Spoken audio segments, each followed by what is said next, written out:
My brother got a baseball scholarship. I got a second-hand laptop and a lecture about working harder. Everyone said it proudly, like my struggle was part of a motivational speech. He got training paid for. I got told talent doesn't need investment. He got opportunities. I got advice. And somehow that was supposed to be fair. If you've ever been the strong one who didn't get help because you were expected to figure it out, stay with me. The American family everybody respected. We weren't rich, we weren't struggling, we were comfortably in the middle, the kind of family people trusted to be normal. A tidy lawn, matching chairs on the porch, two parents who showed up to school events with warm smiles and store-bought cookies. Nothing dramatic, nothing chaotic, just familiar. But fairness doesn't disappear in broken homes. Sometimes it hides inside good ones. Because our family didn't fail me with cruelty, they failed me with confidence. They believed in me too much. Ryan, the likable son. Ryan wasn't a prodigy, he wasn't exceptional, but he had something more dangerous than talent, likability, the kind every American parent adores. Friendly, athletic-looking, blonde hair that screamed Little League poster boy. Coaches praised him even when he played average. Teachers complimented him without knowing why. Adults believed in him before seeing any proof. People don't need evidence when they want to believe in you, and adults really wanted to believe in Ryan. Me, the child who didn't need anything. I'm Alyssa, quiet, smart, the kind of kid who gets described with words like mature, independent, low maintenance. Compliments that sound nice until you realize they mean no one plans to help you. I liked books more than sports. I wrote stories in cheap notebooks, not for attention, just because my brain never stopped creating.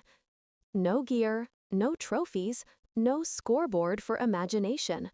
And adults don't invest in what they don't understand. The rock that started it.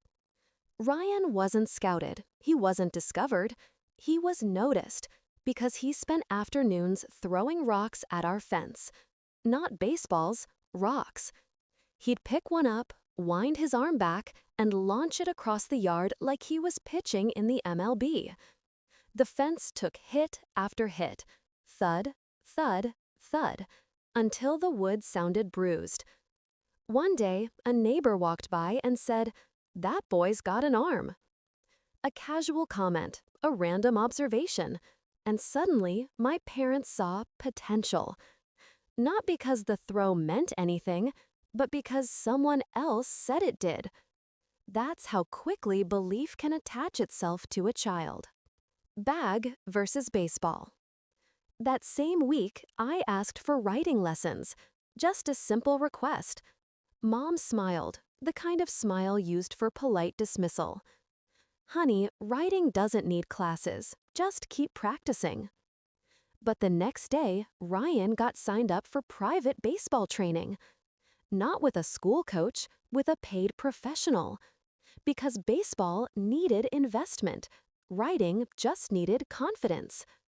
Ryan got equipment, uniforms, lessons, fees. I got encouragement. Encouragement is free. That's why it's given so easily. ICE. Support costs money, encouragement costs nothing. People say praise is support. It isn't. Support requires money, time, effort. Praise requires none. You're talented. Keep writing. I believe in you. You don't need lessons. Those lines didn't lift me up. They held me back. Because they replaced actual support. Ryan got investment. I got speeches. Support builds futures. Speeches build pressure. The car versus the laptop. At 16, the difference became official. Ryan got a car.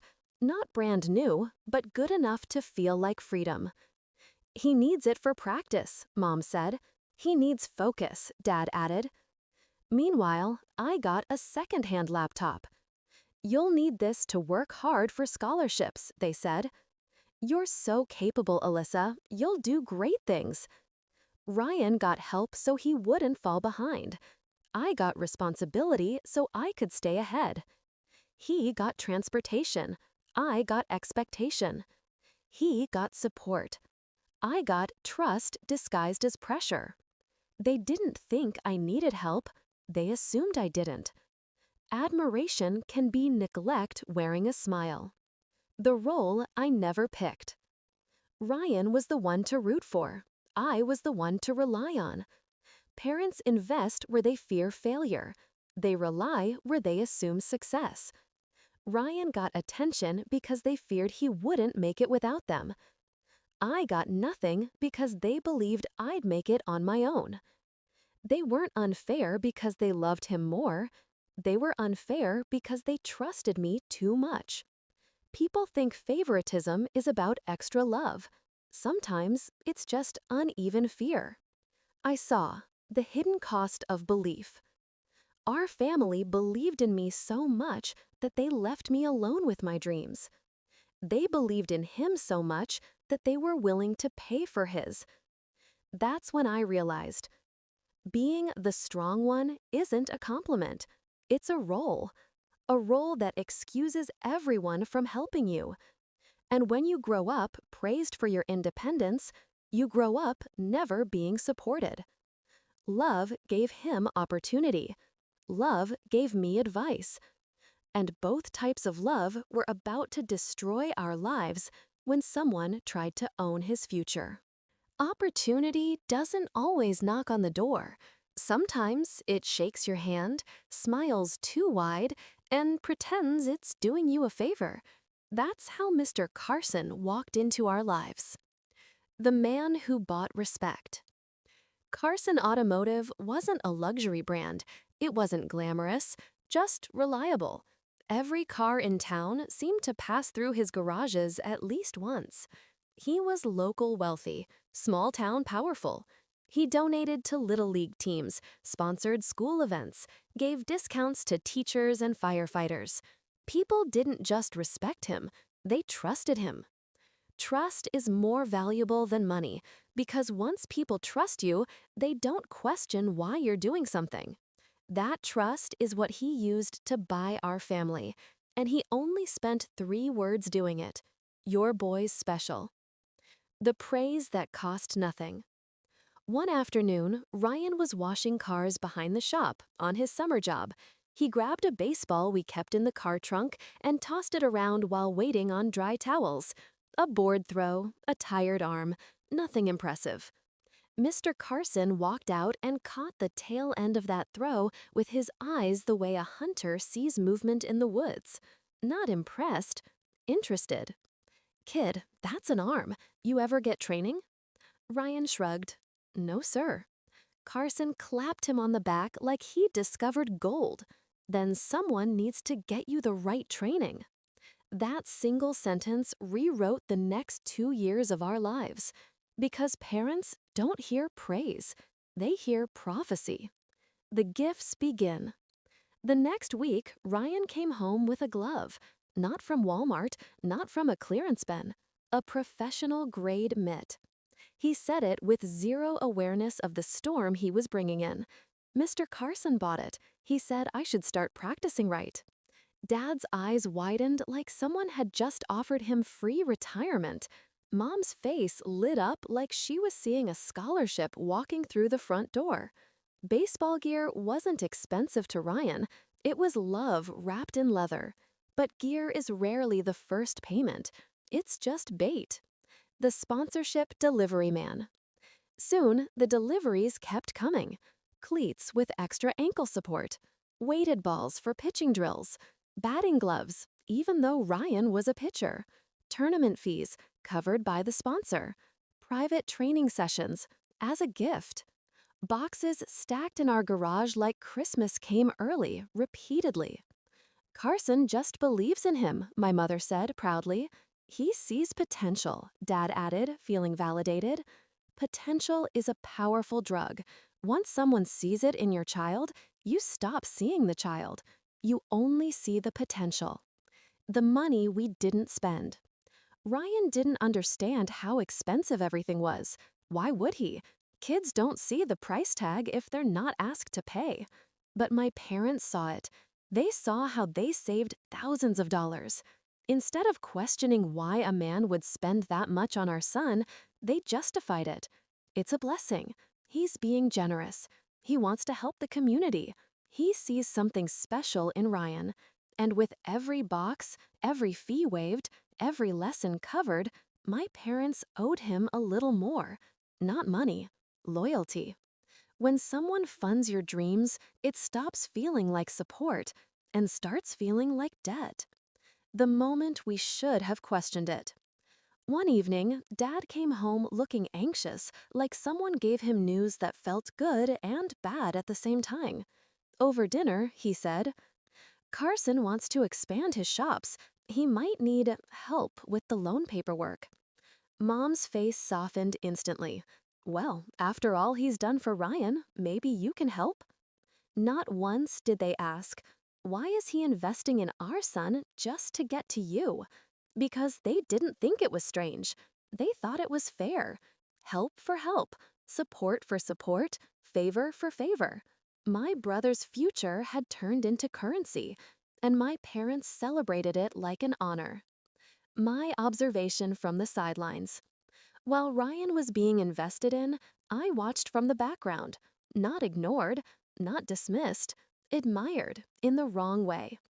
You don't need anyone, Alyssa. You're already going places. You're so smart, you can get into any college with effort.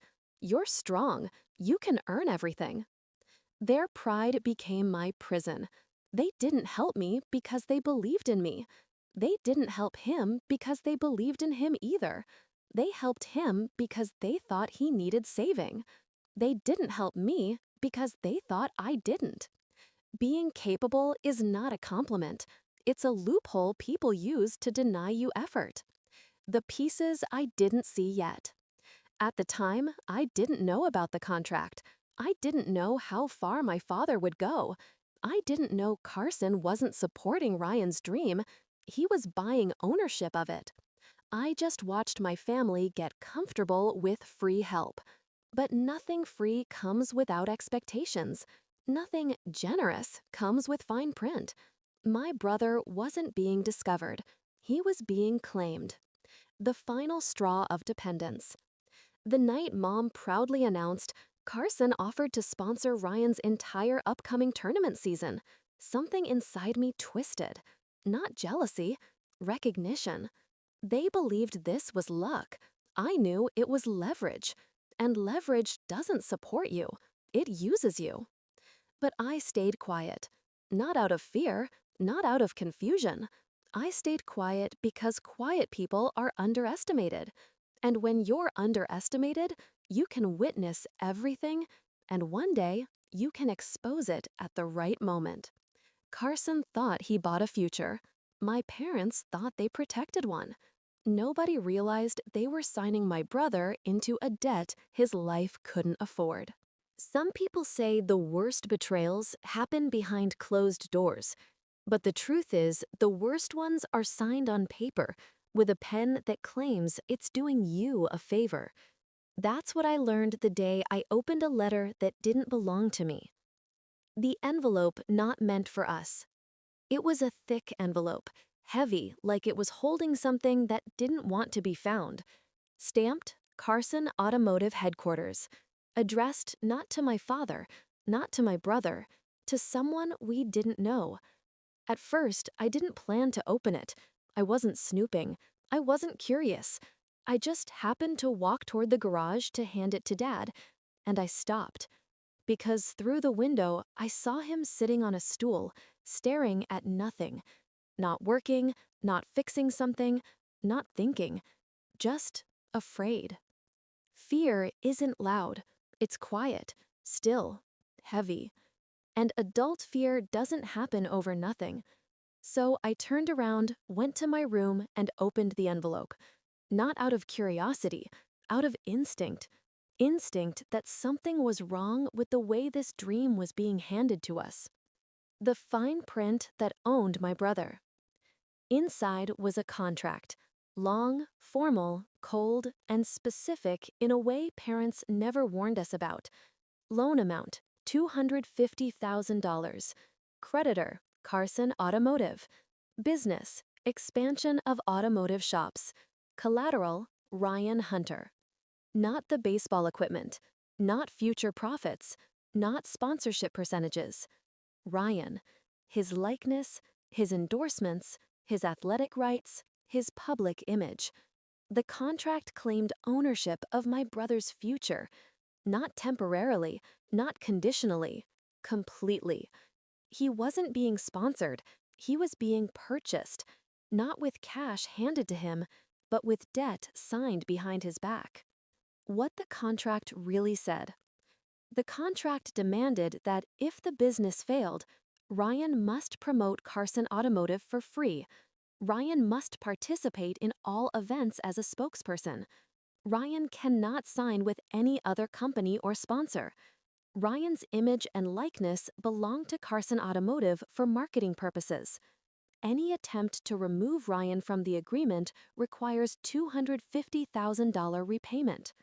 Ryan wasn't a baseball player. He was a walking advertisement loaned to a business. If Carson failed, my brother became the payment. The terms we didn't see. There's something haunting about seeing your sibling's name in legal print, treated like property. It wasn't just about money. It was ownership. Ownership disguised as ambition. Ownership disguised as support. Ownership disguised as belief. My parents didn't sign out of greed. They signed out of fear. Fear Ryan wouldn't succeed without them.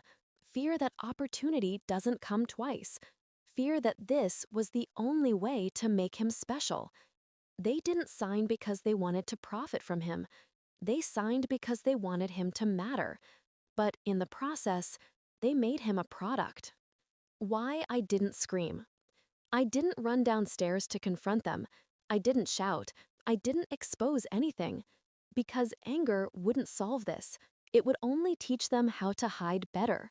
Parents don't admit mistakes when they think they're loving. They defend them harder. So I listened. I watched. I stayed quiet.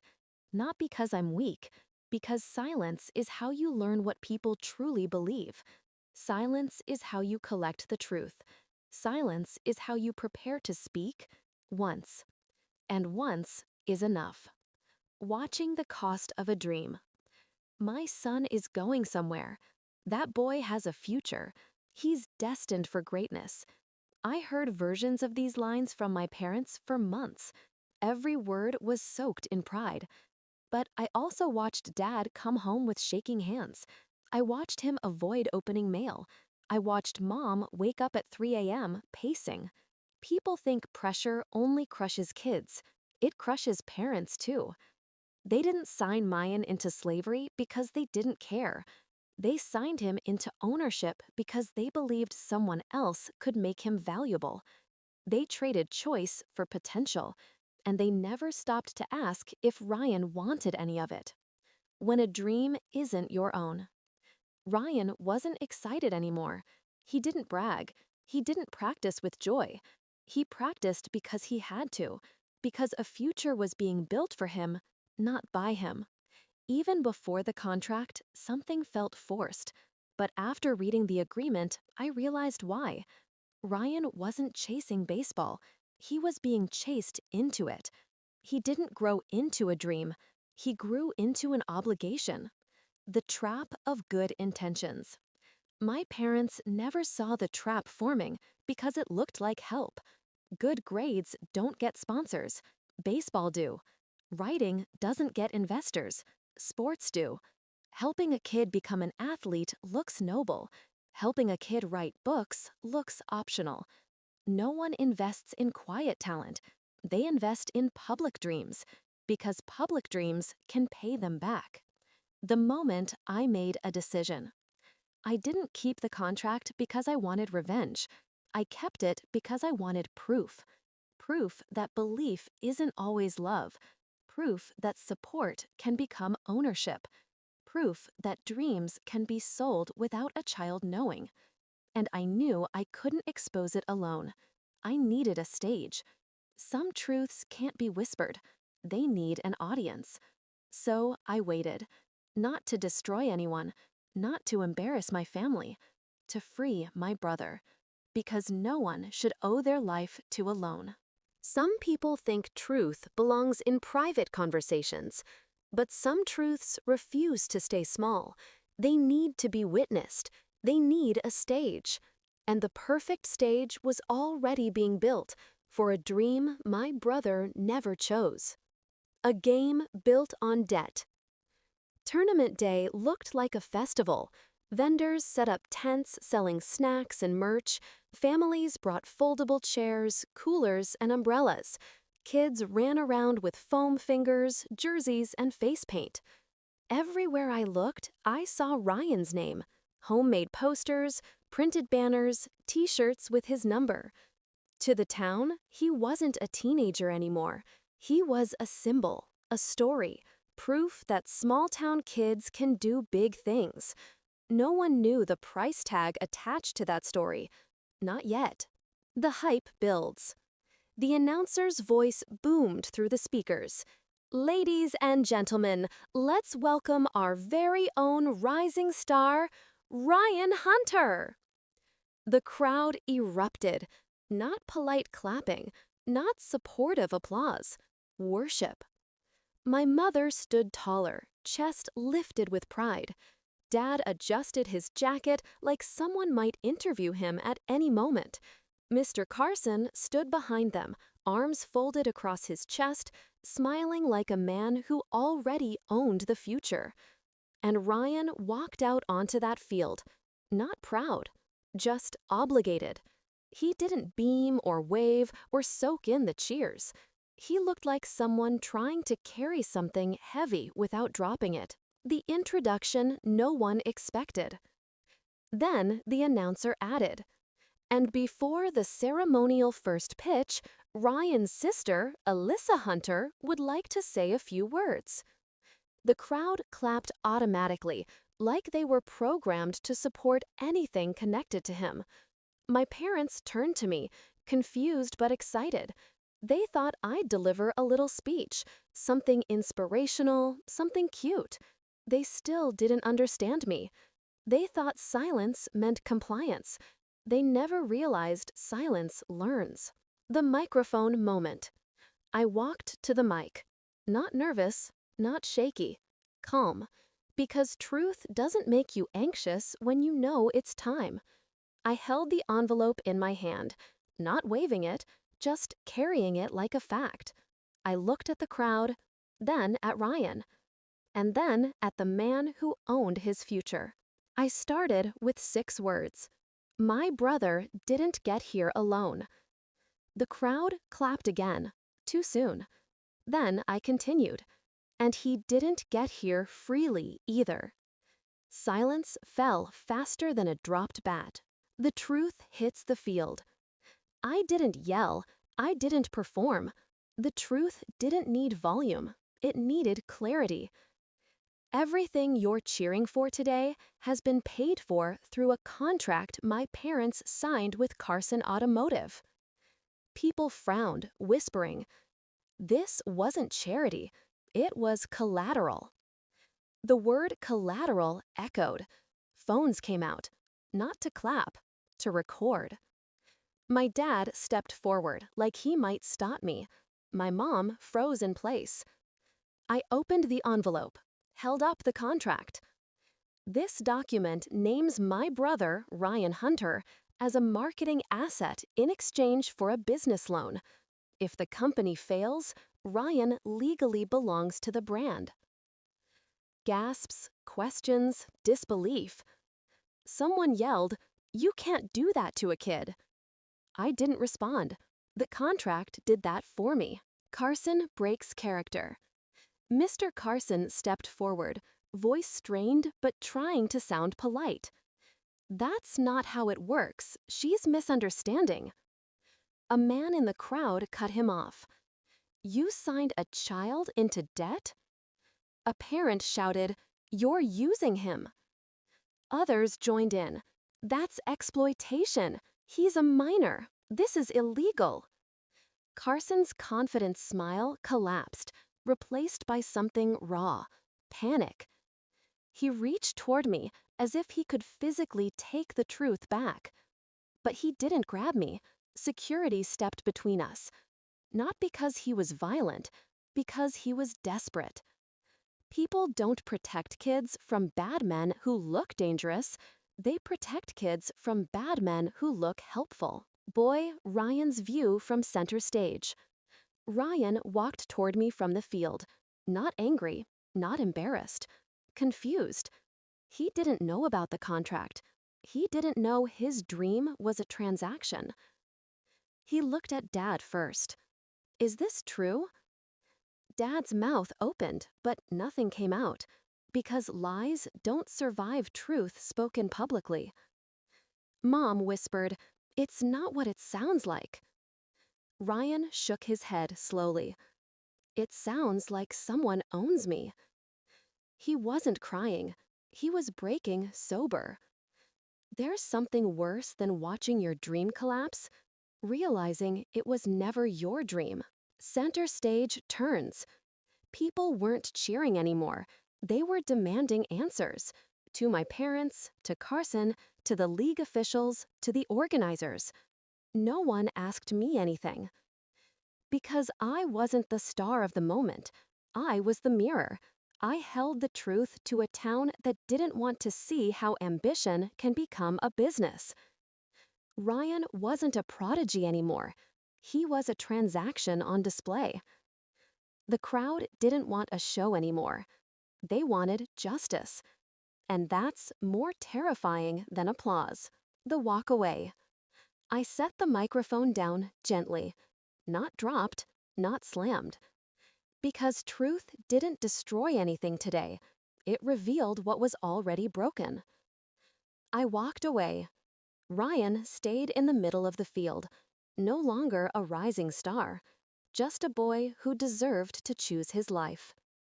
Carson stood alone, not powerful, just exposed. My parents watched everything unravel, not because they were villains, but because they thought they were helping. Warm betrayal burns the slowest. The crowd left. The lights turned off. The cheering died. But you can't leave the truth behind on a baseball field. You have to live with it. Car, the quiet car ride. The drive home was the longest silent ride of our lives. No music, no small talk, not even the sound of someone shifting in their seat. Silence can be peaceful. This wasn't that. This was the kind that suffocates, the kind where everyone is scared to take the first breath wrong. Mom stared out her window like the trees outside would give her answers. Dad kept both hands tight on the steering wheel, knuckles pale, jaw clenched. Ryan sat next to me in the back seat. We didn't look at each other. Not because we were strangers, but because we didn't know who we were anymore. H. The house feels different.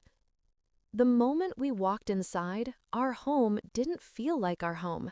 Not cozy, not safe, just walls holding secrets that no longer belonged to us. Mom moved toward the kitchen instinctively, like routine might fix everything. But when she opened a cabinet and closed it again without taking anything out, we all understood. Nothing was normal now. There was no dinner that could comfort this, no hug that could erase the headline we just lived. That night, the fridge stayed closed, the oven stayed cold, because hunger wasn't the problem. Truth was. What does help look like now? Dad sat at the kitchen table, not eating, just sitting, like he was waiting for someone to tell him what to do next, but no one did. He wasn't in control anymore, not of his job, not of Ryan's dream, not of what the town believed about him. Mom stood behind him, hands shaking, but not touching him. It was the first time I realized something. My parents never felt powerful. They only felt responsible. And sometimes responsibility turns into desperation, desperation into bad choices into contracts. They weren't villains. They were terrified. Ice, the first words. Dad finally spoke, not loud, not defensive, just defeated. You don't understand what it's like to try to give your kid a chance. There it was, the sentence that held every mistake inside it. He didn't justify. He didn't deny. He confessed. I answered quietly. You didn't give him a chance. You gave him a price. Dad swallowed hard, but didn't argue, because sometimes the truth doesn't need to be louder than guilt. Ryan finally speaks. Ryan stepped closer to the table. He didn't raise his voice. He didn't shake. He just asked one question, one that pierced the air sharper than anything I said on that microphone. Did you ever ask me what I wanted? Mom covered her mouth like the words physically hurt her. Dad couldn't answer. Because he hadn't. No one had. They supported his dream before discovering if it was his. That's not belief. That's expectation dressed as love. What freedom really cost. Parents always talk about sacrifice. They sacrifice sleep, time, money, comfort, dreams. But kids sacrifice too. Kids sacrifice their childhood to meet expectations they didn't choose. Kids sacrifice their identity trying to be what parents want to be proud of. Ryan sacrificed more than we realized. His autonomy, his voice, his future. Not for himself, for them. For a fantasy they wanted more than he did. The sponsorship wasn't the prison. The expectations were. The conversation that changed everything. No yelling, no name-calling, no dramatic slamming of doors. Just slow, painful honesty. Ryan looked at our parents. You didn't support me because you believed I could become something. You supported me because you were scared I wouldn't without the help. Mom's tears fell fast. Dad leaned back, like the truth knocked the breath out of him. Ryan continued. I don't want a future I have to pay back. I don't want a life someone owns. And if I'm going to succeed, I want it to be mine. That's when Mom finally whispered, We didn't know. We just wanted you to have more than we did. Ryan nodded. I want more too, but I want my kind of more. No anger, just clarity. Sometimes clarity hurts worse than accusations. The consequences no one told us about. Here's what people forget. When a dream collapses, the dreamer doesn't get sympathy. They get questions. Did you really deserve it? Were you ever that good? Was it all fake? Ryan wasn't just losing baseball. He was losing identity. Not because the sport wasn't real, but because people loved the version of him that wasn't. Neighbors averted their eyes at the grocery store. Teammates avoided lockers near his. Coaches ignored him like he'd tarnished their reputations. Ryan didn't lose a dream. He lost admiration, not support, approval. And approval disappears faster than talent. The weight of praise. Here's the secret no one tells you. Being praised is heavier than being criticized. Criticism you can reject. Praise you have to live up to. For years, adults worshipped the idea of Ryan becoming someone great, but they never stopped to learn who he already was.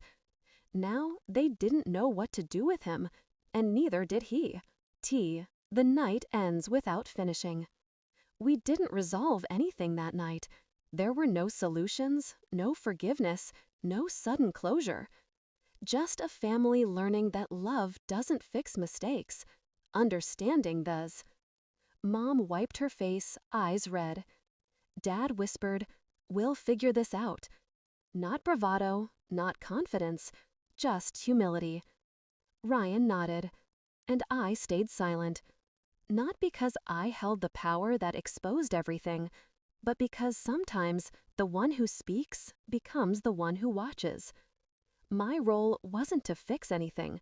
It was to stop pretending nothing was broken. The truth didn't end on the baseball field. It spread. Not like a rumor, but like a stain. And stains don't disappear because you stop looking at them. The internet finds our story. It started with one video, just 10 seconds long. Someone in the bleachers recorded my speech, posted it with a caption, "This girl exposed a business for owning her brother." No context, no explanation, just intrigue. By evening, it had thousands of shares. People stitched it, duetted it, argued over it.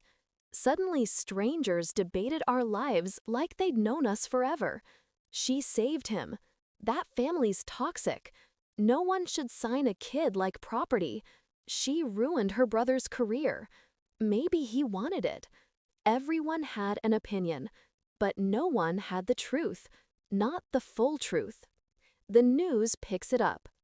Local reporters started calling first, then regional ones. Then a national youth sports organization asked for a comment. They didn't ask, "Are you okay?" They asked, "Is it true your brother was collateral?" Truth isn't valuable unless someone can use it. The world didn't care about us. They cared about the story. Supporters admired me. Critics blamed me. But no one asked what Ryan wanted. Because people don't support kids. They support narratives. The school chooses a side. The school called a meeting, not to protect Ryan, to protect themselves. They called him into the office, alone. A counselor, 2 administrators, and the athletic director sat across from him.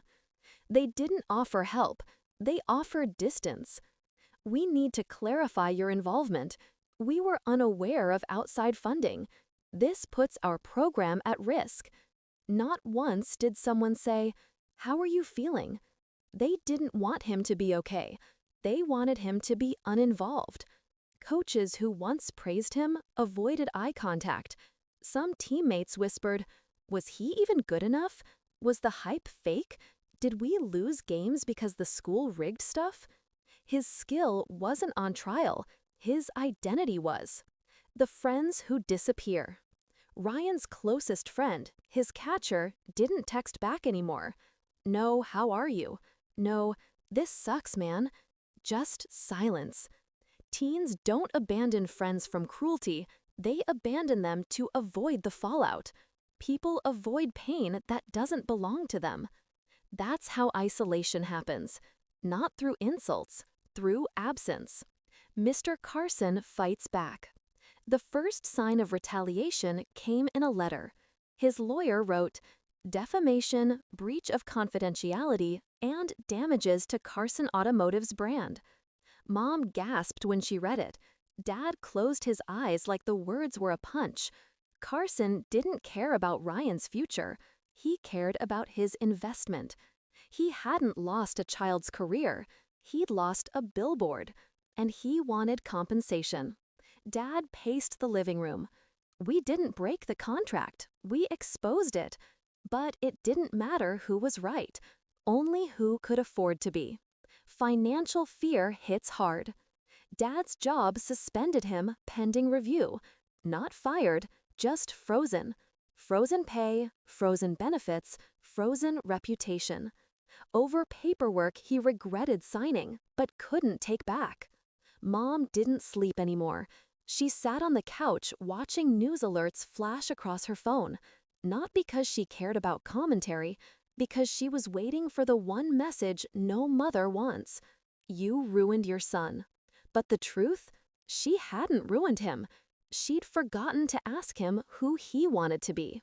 Parents can destroy a child's life without ever meaning to, not from neglect, from ambition.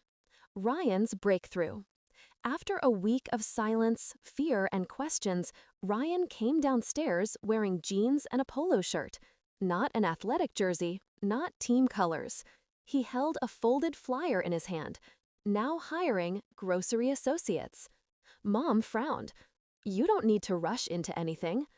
Ryan smiled, not big, soft. "I'm not rushing. I'm choosing." Those words healed more than apologies ever could. He didn't want to chase dreams someone else funded. He wanted something real, something his. A job stocking shelves wasn't glamorous, but it was freedom. The first shift. On his first day, he came home smelling like cardboard and produce. His hair was messy, his back hurt, his hands were dry from the freezer section. And he looked more at peace than I'd ever seen him in uniform. Mom watched him eat dinner and finally asked, "Is it enough for you?" Ryan paused, swallowed, then said something that will live in my memory forever. "It's enough because I'm enough." That's when she cried, not from shame, from recognition. Her son wasn't failing. He was finally living his own life. P.S. What I started doing. I didn't publish another exposé. I didn't go on podcasts. I didn't monetize our pain. I started writing articles, not about our story, but about kids. Kids who are pressured into sports. Kids turned into investments. Kids pushed into futures with strings attached. Not inspirational stories, warning stories. I titled one, "Support should build a life, not own it." Another, "Ambition without consent is exploitation." Teachers shared them. Youth groups requested copies. I didn't need applause. I needed the truth to protect someone else, not punish my family. The family we became. We didn't become perfect. We didn't magically heal. But we began asking questions we never asked before. What do you want? What feels right for you? How can I support you without controlling you? Support became a question, not a decision. Belief became listening, not assumptions. Love became learning, not instructing. And for the first time, my parents didn't think I was strong enough to do everything alone. They asked how they could help, not because I needed them, but because love isn't about need. It's about presence. When a dream breaks, it doesn't shatter all at once. It cracks silently, piece by piece, until one day you notice the pieces don't belong to you anymore. But rebuilding doesn't start with a new dream. It starts with a new question. Who am I without someone else's expectations? Our house after the truth. The house felt smaller for weeks, not because we were broken, but because we finally saw each other clearly. And seeing someone clearly can make them feel like a stranger. Mom didn't hover over us like she used to. Dad didn't brag about Ryan's potential. They didn't push advice on me like praise disguised as pressure. Instead, we waited. Not for forgiveness, not for normal, for understanding. Healing doesn't happen when people apologize. It happens when people learn, and learning takes quiet. Ryan's new beginning. Ryan kept working at the grocery store. His manager liked his attitude. His coworkers joked around with him. He stocked cans, unloaded pallets, learned freezer rotation schedules. No scouts, no sponsorship offers, no parents clapping in the stands. Just work. Real work. And sometimes the smallest work builds the biggest self-respect. One night, he came home with a scraped arm and a sore back, smiling with pride. Mom asked, "Rough day?" He laughed. "No, a normal day." Normal used to sound boring. Now it sounded like freedom. The choice that surprised everyone. After a few months, Ryan came to the dinner table with a brochure. Community college, physical therapy assistant program.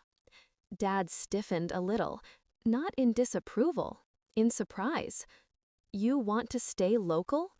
Ryan nodded. I want to help people who get pushed too hard, people who get hurt trying to be something they're not ready for. Mom's eyes softened. Why physical therapy? He paused, thoughtful. Because I know what it feels like to be treated like a body before you're treated like a person. No bitterness, no blame, just clarity. He didn't hate baseball, he just loved freedom more. Pen.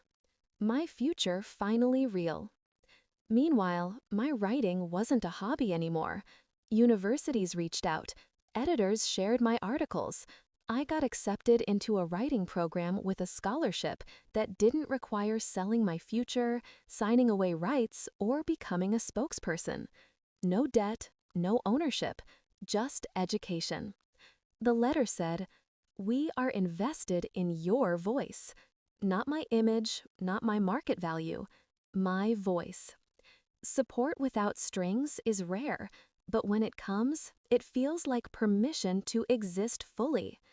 I wasn't being prepared to inspire others. I was being given room to grow. Finally. The talk we needed. One evening, Dad asked if we could sit together. Not lecture, not negotiate, just talk. He said, "When I grew up, no one cared what I wanted. They just told me to survive. I thought giving opportunity was the best gift I could give. I didn't realize giving control was the easiest way to take someone's life away."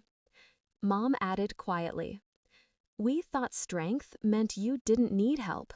We forgot that everyone needs support, even the strong ones." They didn't ask for forgiveness.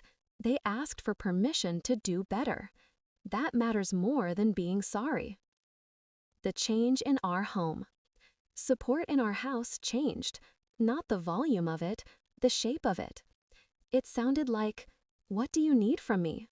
How can I help? Is this your choice? Do you like this?" Questions replaced expectations.